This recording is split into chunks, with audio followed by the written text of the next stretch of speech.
I start from the supposition that the world is topsy-turvy, that things are all wrong, that the wrong people are in jail and the wrong people are out of jail, that the wrong people are in power and the wrong people are out of power, that the wealth is distributed in this country and the world in such a way as not simply to require small reform, but to require a drastic reallocation of wealth.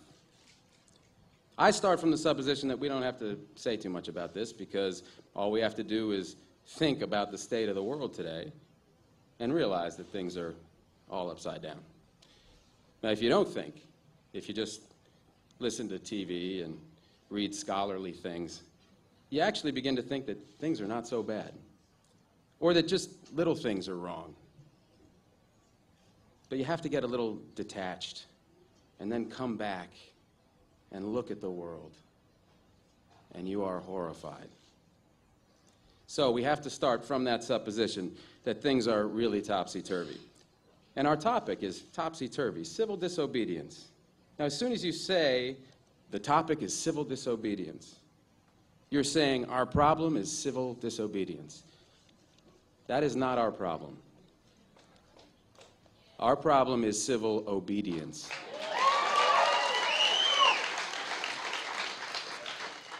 Our problem is the numbers of people all over the world who have obeyed the dictates of the leaders of their government and have gone to war.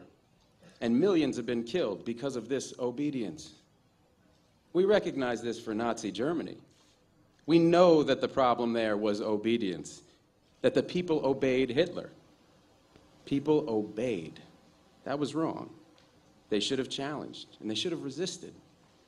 And if we were only there, we would have showed them. Even in Stalin's Russia, we can understand that. People are obedient. All these herd-like people. Remember those bad old days when people were exploited by feudalism? Everything was terrible in the Middle Ages. But now we have Western civilization, the rule of law. The rule of law has regularized and maximized the injustice that existed before the rule of law. That is what the rule of law has done. When in all the nations of the world, the rule of law is the darling of the leaders and the plague of the people, we ought to begin to recognize this. We have to transcend these national boundaries in our thinking. Nixon and Brezhnev have much more in common with one another than we have with Nixon. J. Edgar Hoover has far more in common with the head of the Soviet secret police than he has with us. It's the international dedication to law and order that binds the leaders of all countries in a comradely bond. That's why we're always so surprised when they get together.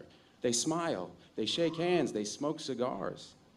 They really like one another, no matter what they say. What we are trying to do, I assume, is really to get back to the principles and aims and spirit of the Declaration of Independence.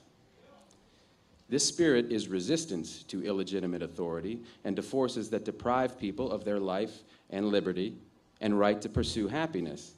And therefore, under these conditions, it urges the right to alter or abolish their current form of government, and the stress had been on abolish.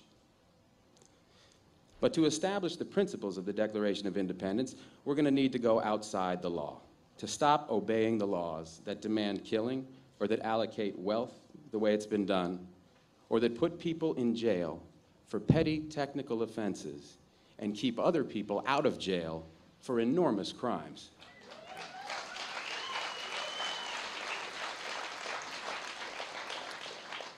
My hope is that this kind of spirit will take place not just in this country, but in other countries, because they all need it. People in all countries need the spirit of disobedience to the state, which is not a metaphysical thing, but a thing of force and wealth. And we need a kind of declaration of interdependence among people in all countries of the world who are striving for the same thing.